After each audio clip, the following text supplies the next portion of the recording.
अस्सलाम वालेकुम, कैसे हो मेरे बच्चे आप? वालेकुम अस्सलाम। कैसे हैं बेटा आप, खैरियत से हैं? जी जी अल्हम्दुलिल्लाह। अच्छा जी, सबसे पहले बेटा अपना नाम बताइएगा सबको। यस सर, मेरा नाम राफिया अंसारी है और मैं कराची वेस्ट से बिलोंग करती हूँ। Okay, that's good. अच्छा राफिया, तो कराची वेस्ट से बिलोंग करते हुए मुझे ये बताइए, आपने इस दफ़ा पीएमडीसी एमडी कैट में कितना स्कोर किया? मैंने 160 आउट ऑफ 180 स्कोर किया है। माशाल्लाह, दैट्स वेरी गुड राफिया। और आपका एग्रीगेट क्या बन रहा था बेटा? मेरा एग्रीगेट बन रहा है 87.72। Oh that's very good. तो अल्लाह ताला इंशाल्लाह आपको कामयाब करे आगे भी, और डिजायर्ड फील्ड तक लेके जाए। चलो दैट्स गुड बेटा। ये बताओ राफिया कि वर यू एन इम्प्रूवर और a fresher student? Sir I am a fresher student. That's very good. अच्छा, काफी सारे बच्चों के जहन में ये वैसे गुमान होता है कि फ्रेशर में अक्सर आपके पास एमडी कैट क्लियर नहीं हो पाता, लोगों को अटेम्प्ट्स देनी पड़ जाती हैं। तो आप कुछ ऐसी स्ट्रेटेजी शेयर करोगी अपनी, जिसके थ्रू बच्चे ये चीज समझ सकें कि यार फ्रेशर्स के लिए भी एमडी कैट क्लियर करना बहुत आसान है। और आपके पास आ, आपकी क्या स्ट्रेटेजी रही थी जो आपको, जिसने हेल्प किया अपने एमडी कैट को क्लियर करने के अंदर? सर फर्स्ट ऑफ ऑल तो मेरे ख्याल में बच्चों को अपने दिमाग से ये निकालने की ज़रूरत है कि रिपीट करना ज़रूरी होगा और फ्रेशर्स ही नहीं कर सकते, क्योंकि जब आपके माइंड में बिल्कुल एक चीज़ रह जाती है ना कि फ्रेशर्स तो कर ही नहीं सकते, तो फिर वही होता है क्योंकि आप बिल्कुल मेंटली प्रिपेयर नहीं होते हो। मैं बहुत से ऐसे लोगों को जानती हूँ जिन्होंने ऐसे किया है, लेकिन शायद कहीं ना कहीं मेरे दिमाग में भी ऐसी थी चीज़ें दूसरों के इंटरव्यूज वगैरह देख के कि शायद बहुत ज़्यादा ही मुश्किल हो जाएगा फ्रेशर के तौर पे करना, क्योंकि आपको एफएससी भी अपना जो है वो लेके चलना है साथ में, क्योंकि हमें तो परसेंटेज की भी बहुत ज़रूरत होती है सेकेंड ईयर की, और साथ में हमें अपना एमकेट का स्कोर भी अच्छा करना है। तो शायद इसकी वजह से मेरे ख्याल में मुझे सबसे पहले मुझे लगता है आप अपने आप को मेंटली प्रिपेयर करना चाहिए कि आप फ्रेशर हो तो इससे कोई फर्क नहीं पड़ता, आपकी मेहनत बहुत ज़्यादा मैटर करती है। ये एक चीज़ है। और सबसे मुझे ऐसा लगता है कि जब एफएससी आपका चल रहा हो तो आपको फर्स्ट ईयर से थोड़ा लेके चलना चाहिए, अपने जो साइंस वाले सब्जेक्ट्स हैं उनको स्ट्रॉन्ग करने की कोशिश करते रहनी चाहिए, क्योंकि उनका सबसे ज़्यादा वेटेज होता है एमकेट में। तो मेरे ख्याल में आपको शुरू दिन से फर्स्ट ईयर सेकेंड ईयर से अपनी बेस जो है वो स्ट्रॉन्ग रखनी चाहिए कॉन्सेप्ट्स वगैरह के हवाले से।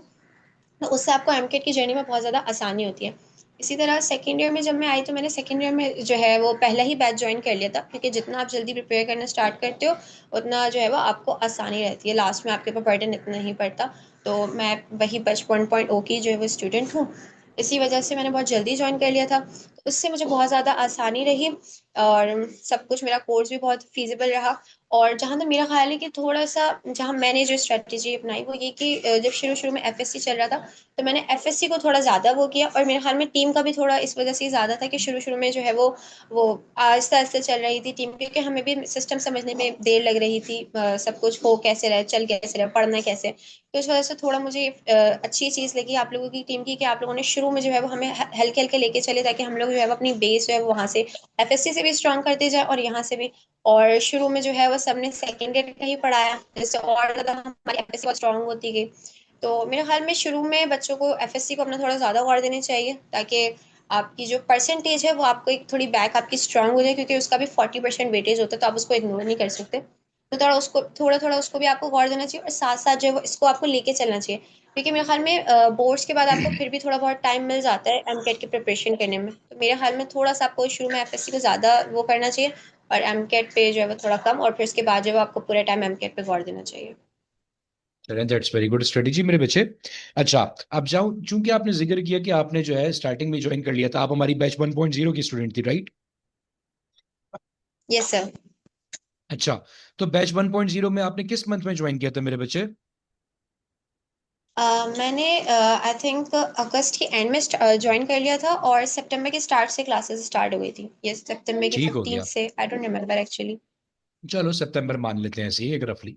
तो सितंबर 2024 से आप अभी तक हमारे बैच का पार्ट है, यानी कि पोर्टल का एक्सेस तो अभी तक आज आज तक आपके पास है, 1 नवंबर 2025 तक। तो ये 1.5 साल की तकरीबन जर्नी जी जी बनी है सर। आपके पास, ठीक है जी। तो 1.25 साल 1.5 साल तक के करीब तकरीबन हो जाती है। इस जर्नी को आप कैसे रेट करोगी मेरे बेटे? How was your overall experience with us? Sir best experience कहूँगी मैं, क्योंकि बहुत सारे इसके एडवांटेजेस मुझे रहे हैं। और मतलब ऑनलाइन में वैसे मैं पर्सनली खुद भी बिलीव नहीं करती थी कि ऑनलाइन में हम लोग इतना अच्छा पढ़ सकते हैं।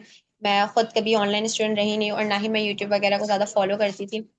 तो जिस तरह की मेरी जर्नी रही, मुझे बहुत खुशी हुई कि मैंने ज्वाइन किया। मेरे लिए मतलब मैं कहूँगी ब्लेसिंग थी कि मैंने ज्वाइन किया, वरना बहुत मुश्किल, एक तो बहुत स्ट्रेसफुल जर्नी रहती है। तो इसी वजह से एक बहुत अच्छी जर्नी थी, टीचर्स बहुत सपोर्टिव थे और इन्वायरमेंट बहुत एक अच्छा, मतलब हमें एक बहुत हेल्दी इन्वायरमेंट मिल रहा था टीचर्स वगैरह की तरफ से। और क्लासेस फीजिबल थी, अगर आप नहीं कर सकते किसी वजह से ऑनलाइन मतलब लाइव क्लासेस ज्वाइन नहीं कर सकते, आप रिकॉर्डिंग्स वगैरह देख लो, उसकी वजह से बहुत एक आसानी रही। टेस्ट वगैरह सबसे अच्छा जो मुझे चीज़ लगी वो ये थी कि आप लोग का डाउट काउंटर, अगर आपको कोई एमसीक्यू नहीं समझ आ रहा, आप टीचर से जाके पूछो, और वो टीचर भी बहुत सपोर्टिव थे। ऐसे नहीं कि मतलब हमारे लेक्चर्स वाले जो लाइव क्लासेस चल रही है वो उसमें टीचर सपोर्टिव हो, डाउट काउंटर के टीचर भी बहुत सपोर्टिव थे। तो मेरे ख्याल में बहुत बहुत ज्यादा इस वजह से हेल्प हुई एमसीक्यूज वगैरह में। चलिए, तो बहुत अच्छी बात है मेरे बेटे। अच्छा, इसमें एक बात मुझे बताओ कि टेस्टिंग सिस्टम जो होता है आपके पास, ये कितना ज्यादा मदद करता है आपको अपने एमडीकेट को क्रैक करने के अंदर? सर टेस्टिंग सिस्टम बहुत ज़्यादा मदद करता है, मतलब जिस जिस तरह आप जो है वो चैप्टर वाइज टेस्ट देते जाते हो, आपको अपनी प्रोग्रेस का पता चलता जाता है। और जहाँ तक मेरा ख्याल है वो ये होता है कि जब आप पढ़ रहे होते हो लेक्चर्स वगैरह में, उसमें आप एमसीक्यूज लगाते हो, डेफिनेटली सी बात है।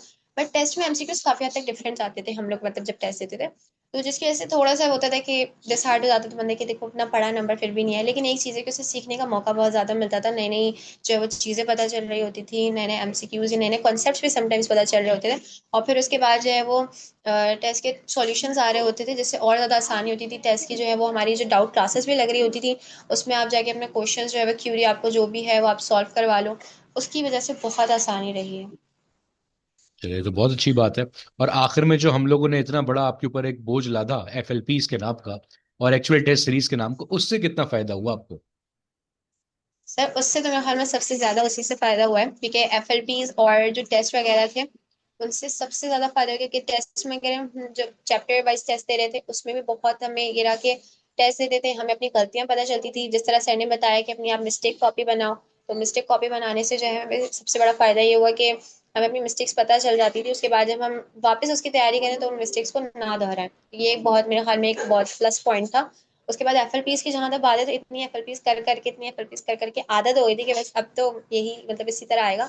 और सबसे बड़ा ये मुझे लगा कि एफएलपीज में ना हमें सिर्फ ये नहीं कि हमें बहुत एक छोटे से कॉन्सेप्ट के लिए बाउंड किया हुआ है, हमें एमकेट के सिलेबस से ज्यादा आगे का मतलब हमें समझाया गया था कि सिर्फ इसको एमकेट की हद तक ना रखें, हम इसको लाइफ में अप्लाई करने के भी काबिल हो जाए।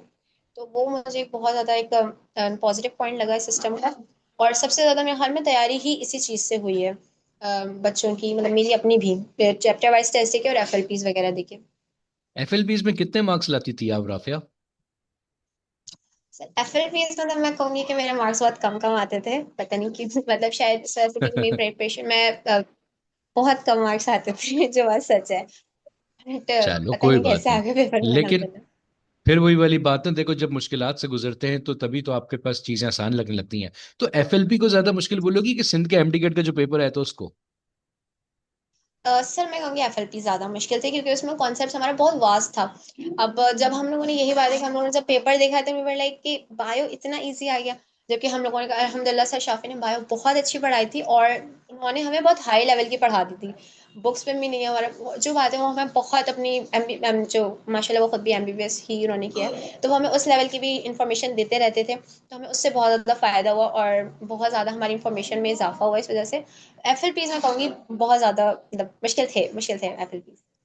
चलो, सर शाफिक का आपने जिक्र किया तो यहाँ पे एक सवाल मेरा पूछना बनता है, और वो ये कि who was your favourite teacher in our batch? Sir favourite teacher की जहाँ तक बात है तो सभी बहुत अच्छे थे माशाल्लाह, बहुत अच्छी टीम थी, सपोर्टिव थे। लेकिन सबसे फेवरेट सर बिलाल जिया थे, क्योंकि physics was the subject I used to hate since my childhood. मैं बिल्कुल बिल्कुल फिजिक्स नहीं पढ़ने वाली बच्ची थी, रट्टे लगा के जाती थी, क्योंकि मुझे फिजिक्स समझ भी नहीं आती थी। मैं बहुत टीचर्स से मैंने पढ़ा और हमेशा ये रहा कि फिजिक्स समझ नहीं आई। तो मैं ये कहूंगी कि he made me fall in love with physics. तो या definitely he is the best teacher I ever had in my life of physics. ये तो बहुत अच्छी बात है मेरे बेटे। अल्लाह ताला आगे भी आपको इस तरह से लेके जाए और कामयाबियां देते चले जाए। अच्छा बेटा, मुझे ये बताइएगा कि अब देखो आप तो माशाल्लाह से सीनियर बन चुके हो, ठीक है? आप आगे निकल जाओगे, आपकी इंशाल्लाह भी एमबीबीएस की जर्नी स्टार्ट हो जाएगी। आपके पीछे जो आपके आने वाले जूनियर्स हैं, जो अब आपके पास एमडी कैट ज्वाइन कर रहे हैं, उनको क्या सजेशन देना चाहोगे आपके वो लोग भी इस स्ट्रेटेजी को फॉलो करें, आपकी रूटीन को फॉलो करें? क्या रूटीन रखती थी आप, उस रूटीन को फॉलो करें, क्योंकि देखो अब आप उन लोगों के लिए एक तरह से रोल मॉडल की तरह से बिहेव करते हो। आप उन लोगों के लिए एक रोल मॉडल हो कि यार वो लोग they look up to Rafia Ansari के एंड दिल बी लाइक यार हम भी इंशाल्लाह इस जगह पे पहुंचे। तो ऐसा क्या सजेशन आप देना चाहोगे कि आपके जूनियर्स उसको फॉलो करें और आगे बढ़ें? मेरे ख्याल में मैं जूनियर्स को ये कहना चाहूंगी कि आप अपनी एफएससी को जो है वो बहुत ज्यादा जो है वो उस पर कंसंट्रेट करें। एफएससी जितना ज्यादा जो है वो आप कॉन्सेप्चुअल पढ़ेंगे आपको उतनी ज्यादा जो है वो आसानी होगी। और जो है इसी वजह से मैं कहना चाहूंगी कि ज्यादा से ज्यादा कॉन्सेप्ट पे गौर करें instead of revising and memorising every single thing. तो इस पे मैं बात करना चाहूंगी। और दूसरा ये कि हर बंदी की स्ट्रेटेजी, मुझे लगता है कि हर बंदे का पढ़ने का स्टाइल थोड़ा डिफरेंट होता है। हर बंदे को अपनी स्ट्रेटेजी अलग अपनानी चाहिए जो उसके लिए फिजिबल हो, जो उसके टाइम टेबल के हिसाब से जो है वो कंसाइड करे। अब किसी की भी आप जो है वो देखो स्ट्रेटेजी, वो कहते हैं कि आप सुबह 4 बजे उठ के पढ़ो, तो मेरा नहीं ख्याल कि अगर आप नहीं उठ सकते तो हम नहीं करो। क्योंकि अगर आपने भी सुबह 4 बजे नहीं उठ पाया ना, फिर आपको ऐसा लगेगा कि पूरा दिन मेरा जाया हुआ। मैं खुद ये चीज करती थी तो मुझे रियलाइज हुआ कि मुझे नहीं करनी चाहिए थी। मुझे अपनी जर्नी के एक थोड़ा सा नेगेटिव पॉइंट ये लगा कि अगर मैं जाके यूट्यूब पे देख लूंगी कोई बोल रहा है सुबह 4 बजे उठ के पढ़ो तो इतना करना है, या फिर रात के पढ़ो तो इतना करना है, तो हर में आपको सबसे पहले अपने आप को समझने की कोशिश करनी चाहिए कि आपका जो ब्रेन है वो सबसे ज्यादा किस वक्त काम कर रहा है, फिर आप उसके हिसाब से अपनी रूटीन सेट करो। तो मेरे हाल में ये, और सबसे चीज बड़ी चीज जो है वो ये कि डिसिप्लिन जो है वो कंट्रोल, डिसिप्लिन आप जो है मेंटेन रखेंगे इस पूरी जर्नी में बहुत ज्यादा मैटर करता है। और तीसरा मुझे लगता है वो ये कि आप अपने इमोशंस पे थोड़ा कंट्रोल रखें। I have suffered a lot of this. अपने इमोशंस पे थोड़ा कंट्रोल रखें, ज्यादा जो है वो चीजों को स्ट्रेस ना लें। हो जाते हैं आप ज्यादा लोगों को अगर देख रहे हो कह रहे हैं कि एमकेट इतना मुश्किल होता है, इस तरह का होता है, या तो फ्रेशर्स का तो होता ही नहीं है, जैसे रिपीटर्स का होता है। वो चीज थोड़ा, जितनी ज्यादा आपको ऐसा लगता है कि नेगेटिविटी जहां से आ रही है उस नेगेटिविटी को कट ऑफ करने की कोशिश करें जितना पॉसिबल है। मतलब यूट्यूब से आ रही है, इंस्टा से आ रही है, फेसबुक से आ रही है, उस चीजों को ज्यादा से ज्यादा इग्नोर करने की कोशिश करें। क्योंकि जितना आप नेगेटिव चीजों को देखेंगे उतना आप जो है वो उसको गेन करते जाएंगे। तो मेरे हाल में आपको सबसे ज्यादा अपने इमोशंस पे कंट्रोल करना चाहिए, चीजों को ज्यादा दिमाग पे ना लें। और एक और चीज ये कि इस सब जर्नी में थोड़ी बहुत कहीं ना कहीं मतलब पढ़ाई डेफिनेटली करें, पढ़ाई तो बहुत जरूरी होती है। कहीं ना कहीं थोड़ा बहुत अपने दिन का आधा घंटा मुझे ऐसा लगता है कि आपको थोड़ा अपने आप को देना चाहिए। लाइक किसी भी एंटरटेनमेंट पर्पज के लिए कोई आप किताब पढ़ लेगा, आपको किताब पढ़ना पसंद है, कोई भी ऐसा था कि आपका जो माइंड है वो थोड़ा फ्रेश है। वरना ज्यादा पढ़ते पढ़ते भी आप जो है वो बहुत ज्यादा नर्वस हो जाते हैं और फिर उसके बाद आपको ओवर थिंकिंग होने लगती है। जी, और मुझे ऐसा लगता है कि आपको ज्यादा से ज्यादा जो अपने एमसीक्यू से फोकस करना चाहिए। जितना ज्यादा आप एमसीक्यूज करेंगे उतना ज्यादा आपको उसमें हेल्पफुल होगा, क्योंकि एमसीक्यू बेस्ड एक पेपर होता है। और अगर एमसीक्यूज नहीं भी आ रहे हैं तो कोई मसला नहीं है, आप डिफरेंट जो है वो कॉन्सेप्ट अपने भी पढ़ रहे होते हो, मुश्किल हो जाता है कि पहली बार में अटेम्प्ट हो। तो ज्यादा से ज्यादा उसको सॉल्व करने की कोशिश करें। नहीं समझ आ रहा, आप जो है वो गूगल पे जाए, एआई इतने सारे ऑप्शंस हैं, आप एआई पे जाए, आप अपने टीचर्स को रीच आउट करें। अगर आप एमपीकेएम से है तो आप डाउट काउंटर को जो है वो रीड करें, ताकि ज्यादा से ज्यादा आपकी जो है वो एमसीक्यूज पे कॉन्सेप्ट अच्छे हो। कॉन्सेप्ट का जो है वो सब कुछ है इसमें, कॉन्सेप्ट अच्छे करने की कोशिश करें और अपने ऊपर यकीन रखें कि आप कर लेंगे इंशाल्लाह। मेरे हाल में सबसे ज्यादा आपको इन्हीं चीजों पर गौर करना चाहिए। बहुत अच्छे मेरे बेटे, I I really love your suggestions and all. अच्छा, इख्तिताम करेंगे। मुझे बताइए मेरे बेटे कि इतना लंबा अरसा आपने गुजारा हमारे साथ माशाल्लाह, how would you rate your experience with us? Sir 10 out of 10, क्योंकि हर चीज इसमें कोई परफेक्ट थी। टीचर्स का जो है बिहेवियर, टीचर्स का पढ़ाने का अंदाज, और मतलब अगर कोई क्लास रह गई है तो उसको आप लोग कंपनसेट भी कर रहे हैं। अगर हमारी तरफ से कोई क्लास, हमारी एंड से कोई क्लास हम नहीं ले पाए तो उसको हम जो है वो ऑनलाइन फिर डाउनलोड कर सकते हैं। और उसके अलावा एमसीक्यूज का एक बहुत बड़ा जो है वो हमें पोर्शन मिला हुआ था। टीचर्स अलग टीपीपीज दे रहे हैं, टेस्ट में अलग हो रही हैं, फिर लास्ट में एफएलपीज में एक अलग जो है वो सब कुछ एमसीक्यूज का चल रहा है। और टीचर समझा बहुत अच्छे तरीके से रहे हैं एमसीक्यूज। तो मैं तो कहूंगी कि डेफिनेटली मैं हर किसी को रिकमेंड करना चाहूंगी कि वो हर कोई जो है वो इनको, मतलब आप लोगों की टीम को फॉलो करे। और सच में बहुत माशाल्लाह एक अच्छा एक्सपीरियंस है इस पूरे साल का। चलो ये तो बहुत अच्छी बात है मेरे बेटे। चलो इख्तिताम करेंगे एक आखिरी जुमले के साथ और एक आखिरी सवाल के साथ। इतने सारी अच्छी बातें आपने कर दी माशाल्लाह से, फिर भी कोई ऐसी सजेशन, कोई ऐसी एडवाइस जो आप हमारी एकेडमी को देना चाहो, जिसको यूज करके हम लोग और बेहतरी की तरफ जा सकें? सर ये मेरा सजेशन तो था, बट आप लोगों ने उसको मेरे सजेशन से पहले ही सही कर लिया। मेरा ये था थोड़ा कि इंग्लिश थोड़ी और जल्दी स्टार्ट हो जाती तो थोड़ी और आसानी रहती, बट अभी मैंने जो रिसेंटली देखा है कि आप लोगों ने इंग्लिश भी स्टार्ट से स्टार्ट करवा दी है, तो मेरे ख्याल में जो ऑलरेडी कर दिए, तो हम लोग को तो सजेशन की जरूरत ही नहीं पड़ी। चलो ये तो बहुत अच्छी बात है मेरे बेटे। बहुत अच्छा लगा आपसे बात करके। अल्लाह ताला आपको इसी तरीके से कामयाबियों की सीढ़ियों पर चढ़ाता जाए, आपके वालिदैन को आपके ऊपर फख्र करने का मौका प्रोवाइड करते चले जाए। ठीक है जी। इंशाल्लाह ताला आपसे फिर मेरे बेटे मुलाकात रहेगी। जहां भी जाए हमें ज़रूर बताइएगा अपने पास। हमें बहुत खुशी होती है अपने बच्चों की सक्सेस स्टोरीज जान के।